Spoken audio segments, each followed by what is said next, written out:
For Christ himself has made peace between us Jews and you Gentiles by making us all one people.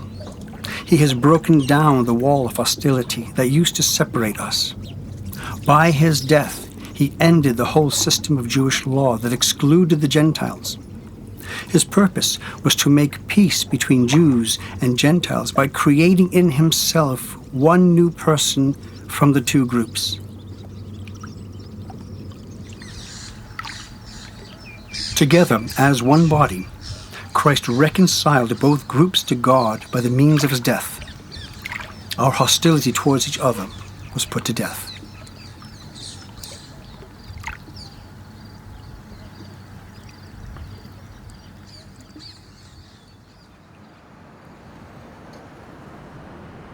The time is April 2018.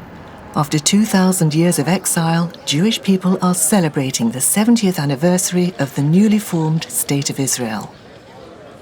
The Holy Land may be home to both Jews and Arabs, but there is no political peace in Israel. In fact, strife and turmoil, hatred and death occur daily.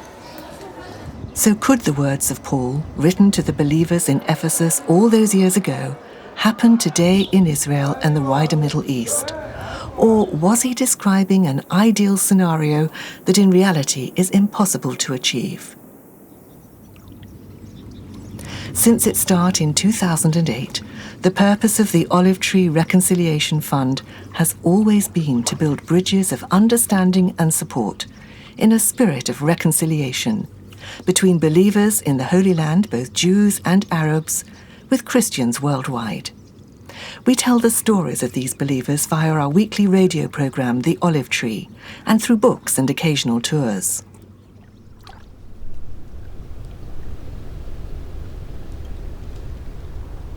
In April 2018, we took a group of 24 people to Israel to investigate whether there was any evidence for the one new man, any coming together of Jewish and Arab believers despite the troubles. And this is the story of what we saw and heard.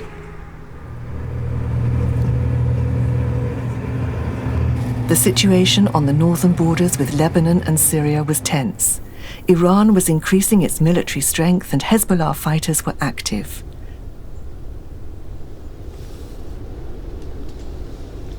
Refugees and those injured from the war in Syria were arriving at the border between Israel and Syria. During our tour, the 70th anniversary of the State of Israel would be celebrated, along with Holocaust Memorial Day and Remembrance Day for fallen soldiers. In short, we were there during a period of heightened security when emotions were running high.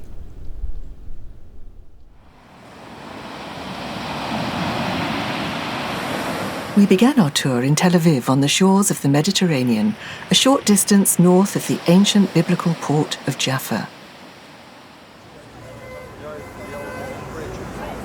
In contrast, at just over 100 years old, Tel Aviv is a modern commercial city. We met Avi Mizrahi in the prayer tower, a room on the 12th floor of a building with a panoramic view. Avi was born in Tel Aviv, and today is the pastor of a congregation called Adonai Roy, which means the Lord is my shepherd. He described the situation here today and what he's hoping to see happen in the future. A few months ago, celebrated 50 years of Jubilee for Jerusalem, the capital of Israel. And now we're celebrating 70 years of independence. And you know, Jubilee always talks about freedom. And 70 years, remember that the people of Israel were in captivity for 70 years and came back home. And I believe it's a lifetime where now it's a season of new thing. And I believe that as God has brought us back to the land of Israel, according to Ezekiel 36 and other places, He's brought us back to the land. Now He's ready, by the power of the Holy Spirit, to remove the veil of the Jewish people, that they will see the Messiah Yeshua like they've never seen before. And I believe it's time for the body of believers in the land to take ownership and more than ever with boldness to share the gospel, because He's coming back. In the midst of all the turmoil that is going on in the Middle East and all that is happening with our neighbors, I believe it's time that God, the Holy Spirit, will be poured out in the whole Middle East. We see Muslims coming to the Lord. Now it's time to see more and more Jewish people coming to the Lord like we have never seen before. We've seen the body of Christ, the body of Messiah, grown so much in the last 10, 20 years. And we're excited what's going to happen in the next coming years. To understand modern Israel, it helps to visit certain sites, and one of those is the Hall of Independence in the Rothschild Boulevard in Tel Aviv. It was in this very building that on the 14th of May 1948, David Ben-Gurion took the world by surprise and declared the modern state of Israel into being. After 2,000 years of diaspora and after the Holocaust, Israel once again became the only place on earth that Jewish people could call home and where they could live in safety. We sat and listened to the emotional voice of David Ben-Gurion making that dramatic announcement, and we stood as the Hatikva, Israel's national anthem, was sung, just as it was the day independence was declared, the day that catapulted Israel into war with her Arab neighbours, a conflict that continues to this day.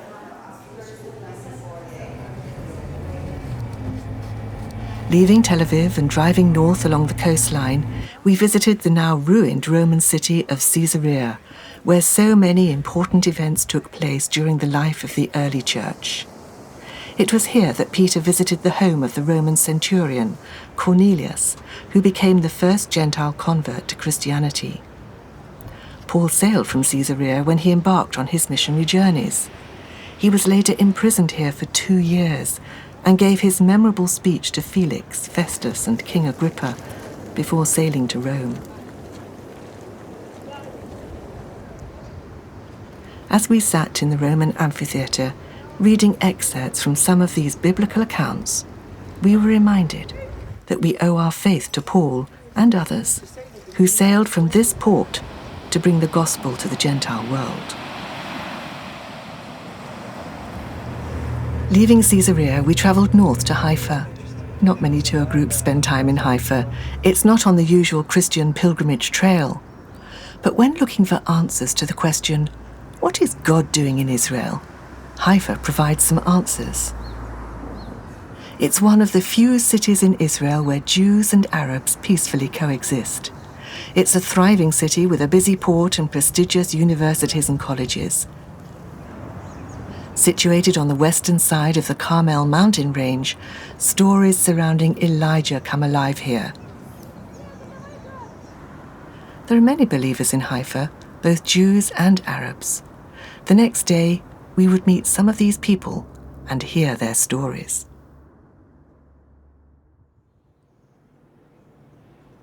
Early the next morning, we made our way to downtown Haifa to meet with an Arab Christian who over the past 20 years has developed a media organization that has grown from very humble beginnings to what we see today. From here, via television and radio, the gospel message is broadcast into the heart of the Arab world, into the nations surrounding Israel and beyond. And thousands of Arab people are becoming believers in Jesus, often listening or watching in secret out of fear of being found out and persecuted by their families, or worse. Refugees fleeing Syria are hearing these broadcasts. People in countries where it would be impossible for missionaries to visit safely are hearing and responding. Could it be that the spiritual climate is changing in the Middle East? Is God breaking down the walls of fear and hostility surrounding Islam as individual Muslims are hearing the truth about Jesus? It would appear so. Our next appointment in Haifa was at the House of Victory, or Beit Nitzachon, a rehabilitation centre for men recovering from drug and alcohol abuse. What makes this place unique is that it's run by believers and opens its doors to Jews and Arabs. Eric Benson is the director. He's been here for 26 years. And as we stood on the balcony looking out over the port of Haifa and north towards Lebanon, Eric shared his thoughts about the unique times we're living in. The book of Ezekiel, which is talking about a prophetic end time stuff, it speaks about how God is gathering them from the nations, but he's bringing them here for a purpose. He's taking the unclean and he's washing them. And he wants to fill them with his spirit because he wants to raise up a multitude. And the purpose is for this, that what God is doing, it's not, as he says in Ezekiel 36, I'm doing this for my name's sake. I'm doing it for my glory. That for the people of the land of Israel, that they would, how could I say, he says, I'm not doing it for you, I'm doing it for my name, but for the purpose so that the nations will know that I am the Lord. So it's a beautiful thing to think that here we are, we're doing that exact same thing. We're seeing men who are coming into our house on a day-to-day, even the routine, the day-to-day mundane stuff. But you know what? It's prophetic future purposes. It's a sign to the nations that God is a faithful, covenant-keeping God, and he's watching over his word to perform it. And so what we've done over the years is simply to be a testimony, to be a fulfillment of what was written in the prophets, so that the nations will know that the God of Abraham, Isaac, and Jacob, he hasn't finished with his purposes here in this land. Leaving Haifa, we set off for Tiberias, situated on the western shore of the Sea of Galilee. On the way, we stopped at Mount Precipice, close to Nazareth, a steep, high, rocky area with a commanding view of Mount Tabor and the Jezreel Valley below. Could this be the place where, after reading from the book of Isaiah and speaking to the congregation at the synagogue in Nazareth, Jesus was taken to be thrown over the edge because the religious leaders there took offense at what he was saying? But we read in Luke's Gospel, he slipped away through the crowd and left them, and went to Capernaum, a town in Galilee. Viewing the vast, flat expanse of the Jezreel Valley is sobering when considering Israel's future. Stood there with the Golan Heights in the distance, it was possible for us to appreciate the vulnerability of this tiny country the size of Wales, and glimpse the everyday reality people live with, threatened from hostile forces close by on the northern borders with Lebanon and Syria. We would be there in a couple of days, but first we were heading for Galilee. We had a boat to catch.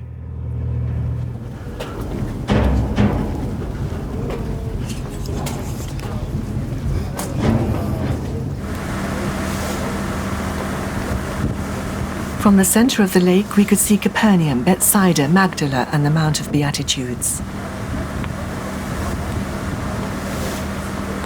The experience of sailing on the same waters that was so familiar to Jesus and his disciples was a fitting end to our day's journey.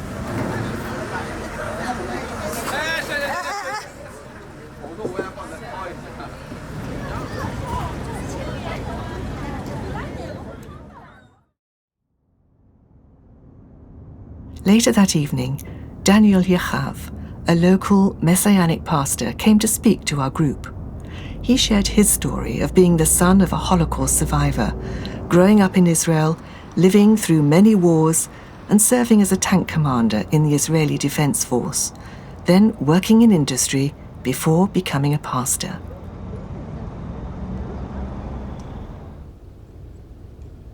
Daniel believes we're living in the last days when the prophecies of Ezekiel are quite literally happening before our eyes. I will gather you up from all the nations and bring you home again to your land. Then I will sprinkle clean water on you, and you will be clean. Your filth will be washed away, and you will no longer worship idols. I will give you a new heart with new and right desires. I will put a new spirit in you. I will take out your stony heart of sin and give you a new obedient heart. I will put my spirit in you, and you will obey my laws and do whatever I command. And you will live in Israel, a land I gave your ancestors long ago. You will be my people, and I will be your God. I will cleanse you of your filthy behavior. I will give you good crops, and will abolish famine in the land. I will give you great harvests from your fruit trees and fields, and never again will the surrounding nations be able to scoff at your land for its famines.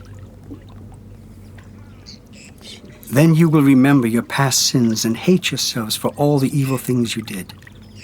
But remember, says the Sovereign Lord, I am not doing this because you deserve it. O my people of Israel, you should be utterly ashamed of all you have done.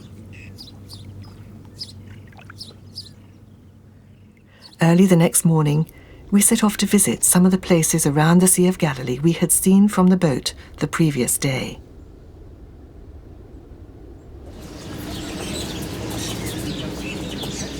At Tabqa, we saw an ancient baptismal pool.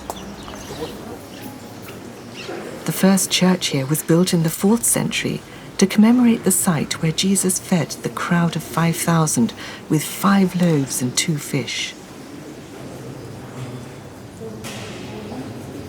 The mosaic floor seen in the modern church of today dates back to the 5th century and depicts flowers and birds that can be seen around the lake. Built on the site of the original church, the design follows the pattern of the original. It is truly a place to reflect and remember the impact Jesus had in his early ministry around the Sea of Galilee.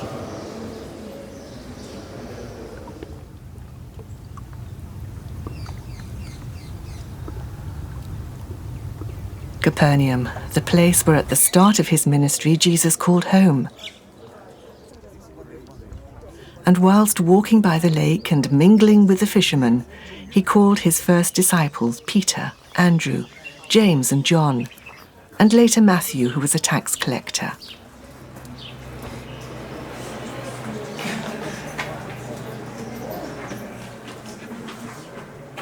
He preached in the synagogue. Jesus and his companions went to the town of Capernaum, and every Sabbath day he went into the synagogue and taught the people. They were amazed at his teaching, for he taught as one who had real authority, quite unlike the teachers of religious law. Leaving Capernaum, we climbed to the top of the Mount of Beatitudes and visited the church that stands there today.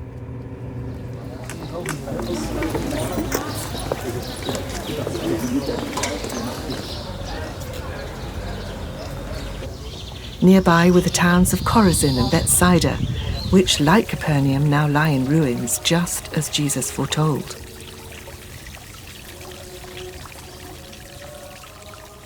Northern Israel provides perfect conditions for growing fruit: apples, pears, oranges, lemons, grapes, bananas, and of course, olives. We visited a factory where local farmers bring their olives to be processed. And we sampled the variety of oils and uses that olives provide. On the hillsides, we could see small villages where thousands of Israeli Arabs live today. Whilst many are Muslim, some are Christian. What is life like for them? Later that evening, we heard from an Israeli Arab couple, Hannah and Lena Eid. They live in Eilabun, an Arab village close to Tiberias, where they lead a small evangelical fellowship. When the majority of their village are Orthodox Christians, this is no easy challenge. We know that God put us in this area and we have heart for our people in the Galilee. Thanks the Lord that there is a lot of new couples coming, a lot of new people coming to know Christ. We are trying to build a team as servants who are serving in our place. And as first, we have heart for this land. We have heart for the Galilee. Yeah, I believe unity is very important here. I believe unity can destroy several things here in Israel, and especially unity between the body of Christ, if it's Arabs or Messianic or Jewish, will break several things. And we have some conferences that we are coming together, praying together. And every time I go to this conference, my heart is very happy, very joyful, because I believe that God is smiling, that these two brothers are coming together, are praying together.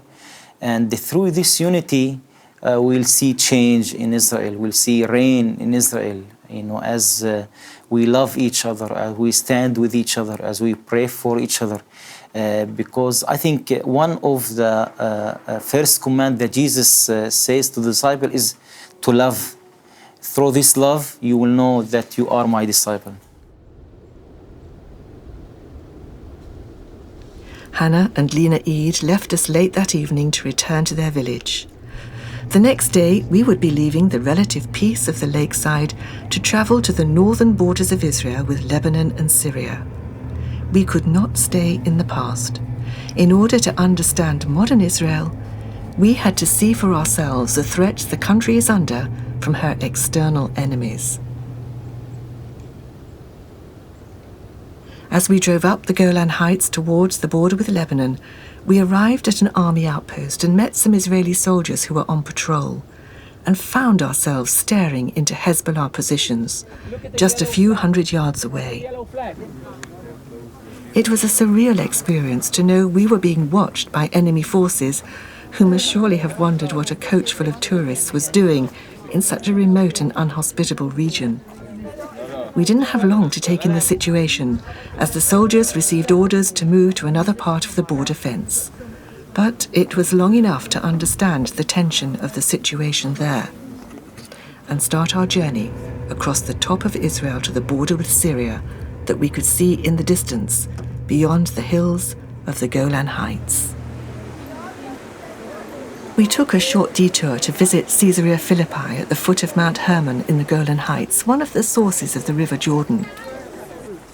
Also called Banias, the Cave of Pan, this is the pagan Greco-Roman site of the Gate of Hades, a place considered abominable by Jews in Jesus' day and to be avoided at all costs. Yet, it was here that Jesus took his astonished disciples to ask them a question. Who do people say the Son of Man is? Well, they replied, some say John the Baptist, some say Elijah, and others say Jeremiah or one of the prophets. Then he asked them, who do you say I am? Simon Peter answered, you are the Messiah, the Son of the living God.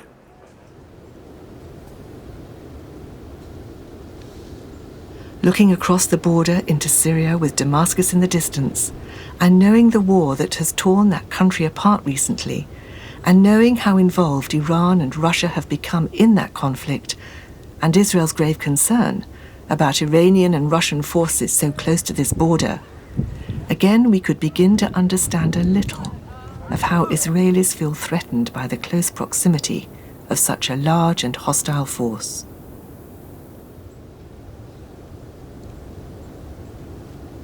As Daniel Yahav had reminded us just a couple of nights previously, 500 years BC, the prophet Ezekiel foretold the days in which we now live, when he prophesied against Gog, the chief prince of Meshach and Tubal, modern-day Russia.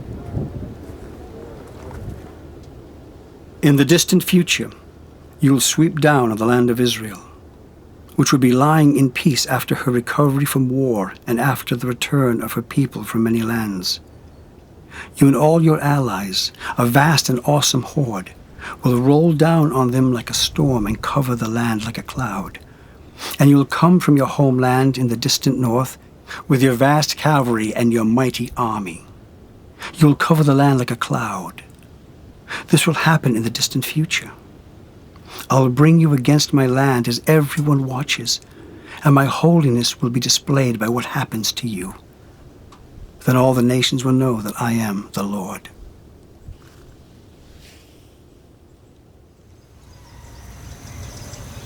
It was time to leave the Galilee and travel south, up to Jerusalem.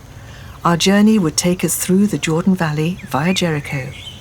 The Jordan River is the natural boundary between Jordan and Israel, with the area known today as the West Bank being the area of land on the west bank of the river, within the boundary of Israel. The river itself is small and often shallow.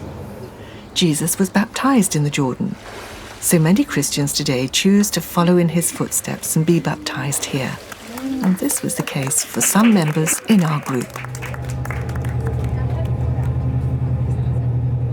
And then, with the hills of Samaria on our right and Jordan on our left, with the landscape gradually changing from the lush green of the north to the colours of the desert, we drove to Jericho, which at 846 feet below sea level is the lowest city in the world.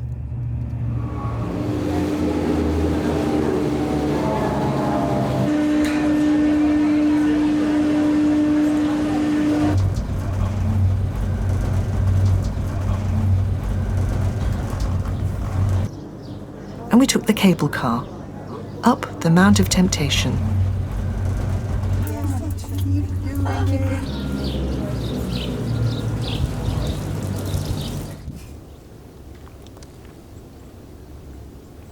And climbed even higher to visit the cave where it is believed Jesus spent 40 days and nights after his baptism, and where he was tempted by Satan. Christians have been visiting this site since the 1st century. The monastery there today, that appears to hang so perilously on the side of the mountain, was built at the end of the 19th century and is home to Greek Orthodox monks.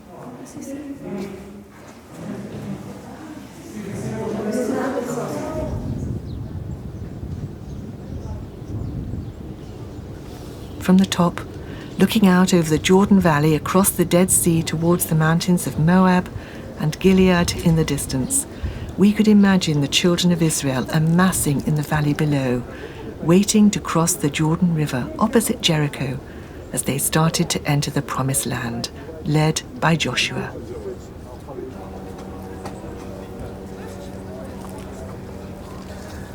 After leaving Egypt after the Passover, around 1440 BC, they had spent 40 years wandering in the desert.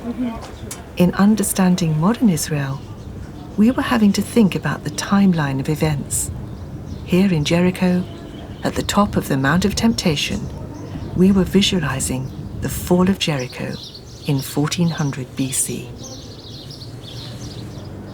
Now the gates of Jericho were tightly shut because the people were afraid of the Israelites. No one was allowed to go in or out. But the Lord said to Joshua, I have given you Jericho, its king and all its mighty warriors. Your entire army is to march around the city once a day for 6 days. 7 priests will walk ahead of the ark, each carrying a ram's horn. On the 7th day, you will march around the city 7 times, with the priests blowing the horns. When you hear the priests give one long blast on the horns, have all the people give a mighty shout. Then the walls of the city will collapse, and the people can charge straight into the city.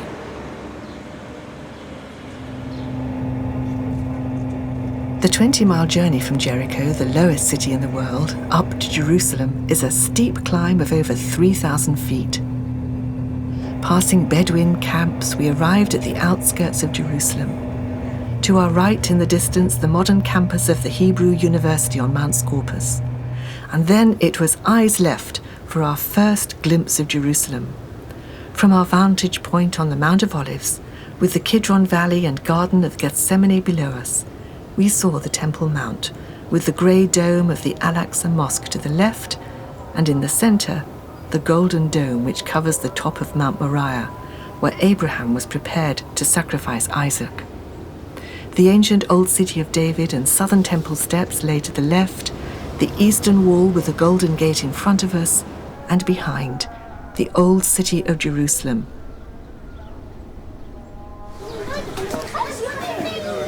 Home to 40,000 people today, Jews, Muslims, Armenians, and Christians, living cheek by jowl. And in the distance, the modern buildings of Jerusalem. Walking down the steep path of the Mount of Olives, a journey Jesus often took, we paused at the church called Dominus Flavit to remember where Jesus wept and prophesied over Jerusalem, a prophecy that was fulfilled in 70 AD when the Roman army sacked the city. As they came closer to Jerusalem, and Jesus saw the city ahead. He began to cry, "I wish that even today you would find a way of peace. But now it is too late, and peace is hidden from you. Before long, your enemies will build ramparts against your walls and encircle you and close in on you. They will crush you to the ground, and your children with you. Your enemies will not leave a single stone in place, because you have rejected the opportunity God offered you." As we continued our walk down the Mount of Olives, we came to the Garden of Gethsemane and the Church of All Nations. And as we wandered around these ancient olive trees, we remembered what happened on the night Jesus was arrested. Then Jesus brought them to an olive grove called Gethsemane, and he said, "Sit here while I go ahead to pray." He took Peter and Zebedee's 2 sons, James and John, and he began to be filled with anguish and deep distress. He told them, "My soul is crushed with grief to the point of death. Stay here and watch with me." He went on a little farther and fell face down on the ground, praying, "My Father, if it is possible, let this cup of suffering be taken away from me. Yet I want your will, not mine." Judas, one of the 12 disciples, arrived with a mob that was armed with swords and clubs. They had been sent out by the leading priests and other leaders of the people. Judas came straight to Jesus. "Greetings, teacher," he exclaimed, and gave him a kiss. Then the others grabbed Jesus and arrested him. In attempting to understand modern Israel, from our viewpoint on the Mount of Olives, we had seen the most controversial and fought-over place on the face of the earth today. The Old Testament prophet Zechariah wrote about this 500 years before the birth of Jesus. "On that day, when all the nations of the earth are gathered against her, I will make Jerusalem an immovable rock for all the nations. All who try to move it will injure themselves." We had come face to face with the problem that is Israel. Visiting Jerusalem for the first time can be confusing when dealing with so many years of history, so it was helpful to visit the Israel Museum and see a model of how Jerusalem would have looked on Jesus' day. Remembering the panoramic view we had seen from the Mount of Olives, on the model we could clearly see the temple and the Golden Gate on the eastern wall, the City of David to the south, and the southern temple steps. Here the Bible really comes alive. We were about to prove its validity and accuracy and descend deep into biblical history, which involved some tunneling. The old city of David, the ancient Jebusite city that King David captured 3,000 years ago, lay hidden until 150 years ago when Charles Warren, a British archaeologist, came to Israel to excavate biblical sites there. He discovered an ancient shaft and quickly realized that to the south of the old city of Jerusalem lay the original city, the city where King David had lived. Warren's shaft, as it came to be called, led to the Gihon Spring and the discovery of Hezekiah's tunnel, built at the order of King Hezekiah prior to the invasion of Jerusalem by the Assyrians in 701 BC. It was Hezekiah who blocked the upper outlet of the Gihon Spring and channeled the water down to the west side of the city of David. And to this day, the water still flows, as we found out when we walked through Hezekiah's tunnel and emerged into the pool of Siloam, where some 700 years later, Jesus healed a man born blind.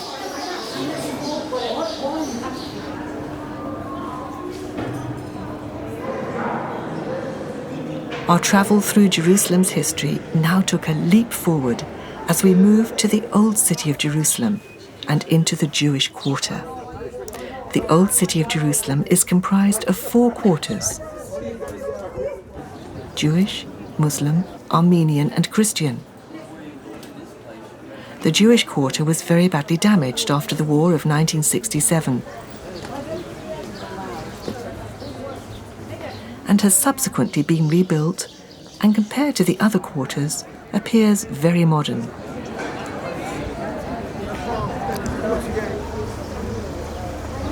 We made our way through the Zion Gate to visit the room of the Last Supper.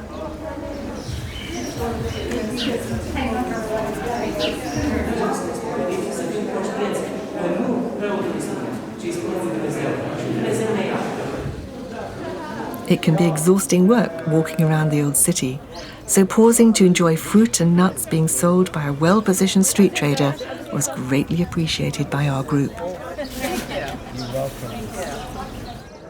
A few minutes and a short walk later, we arrived at the Western Wall, where Orthodox Jews of today go to pray.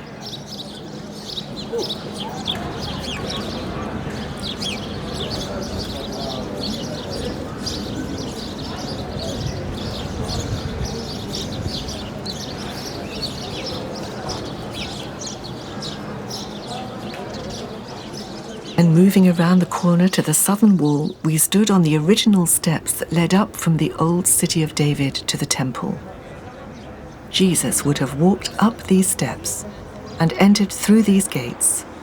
And it was on these very steps that soon after Jesus had ascended into heaven, Peter and John healed the crippled beggar whilst on their way to pray in the temple at 3 o'clock in the afternoon. We had spent the day traveling through time using the Bible as our guidebook. It is about real places and real people, about things that have happened and things that have yet to happen.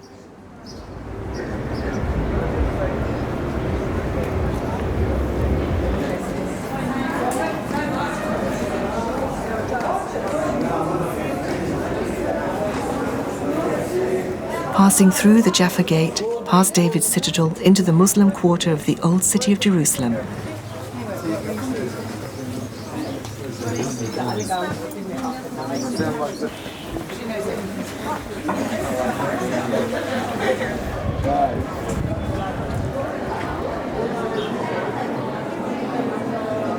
We arrived at the Church of the Holy Sepulchre, also known as the Church of the Resurrection.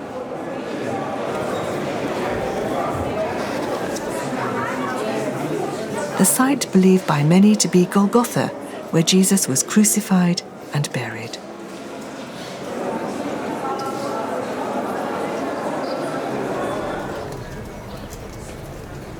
Not too far away is the Garden Tomb.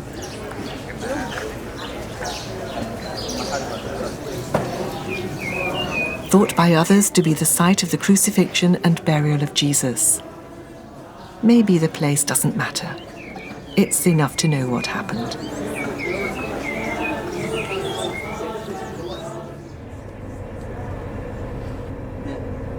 Bethlehem may only be 5 miles south of Jerusalem, but getting there today through the security wall is a grim reminder of the ongoing political struggle that is intensifying in Israel and causing an ever deeper division between the two people groups who share this land. As we drove into Bethlehem, situated in the West Bank and under Palestinian Authority control, where the majority of the population are Muslim, our group were immediately plunged into facing yet another facet of life in Israel. We were on our way to meet Nihad Salman, pastor of an evangelical church in Bethlehem, Emmanuel Church in Manger Street. There are not many evangelical Christians here. They're very much a minority group, but Nihad believes he's here for a purpose. Oh, there are many challenges, but also pressures, especially if you live in a society that is not tolerant to the other. When we are born somewhere, we're not born by chance. God has a plan for each and every one. I was born in Bethlehem for a purpose. And for me, it's not just to run away from where God has placed me, but to find the purpose why I am here and how God will use me in His purposes. The Lifegate Centre in Bet Jala, a suburb of Bethlehem, was our next stop. In asking the question, what is God doing in Israel and the West Bank? Here we would find an answer. Burkhard Schunkert, a Christian from Germany and qualified social worker, came to Bethlehem over 30 years ago and, along with his wife, a physiotherapist, began this work. From small beginnings, he describes what goes on here today. We started off with a little home for disabled men founded in the year 1979 here in the village of Bejala. And out of this work, since the year 1987, in many little steps, by the requests of disabled people from the Palestinian society, we developed this program which is covering today, let's say, education in a kindergarten, in a development school, and a vocational training center.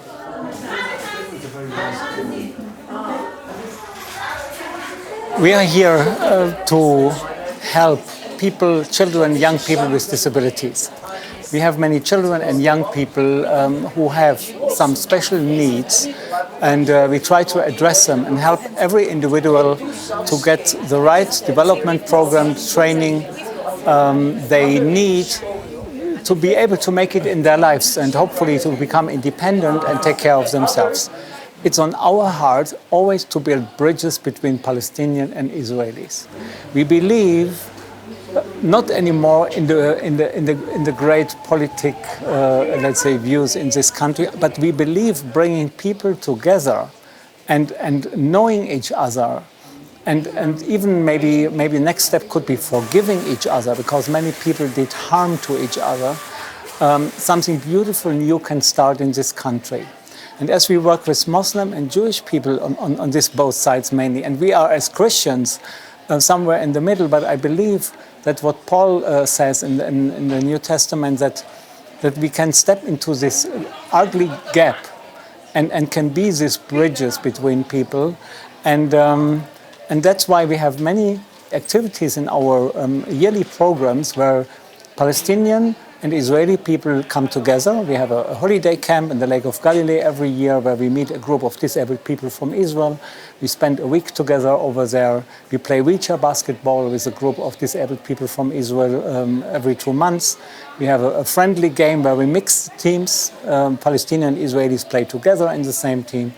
And we do not teach our children in this institution any hatred of any person in the world.